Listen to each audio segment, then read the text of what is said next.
üks, mida ma selle juhtimise kohta kindlasti ei tahaks öelda, mida võib nagu õpikutest lugeda, et motiveerimine, organiseerimine, kontrollimine, nii edasi. Et see on nagu selline nice to have asi. Ilmselge. Aga pigem juhtimine on keskkonna loomine.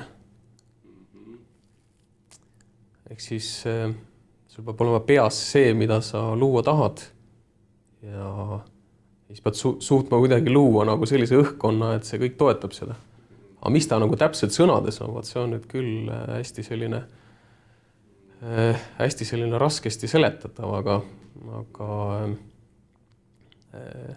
sa pead kuidagi andma inimestele tunde, et nad võivad ise otsuseid teha, nad võivad ise tulla oma ideedega üles ja juhul, kui mingi hetk nende jutt mulle ei meeldi, siis nad peavad ka seda teadma, et see võib olla tingitud sellest, et ma ei saa lihtsalt aru, et nad lihtsalt peavad seda veel korra rääkima või peavad seda paremini üles joonistama või mis iganes.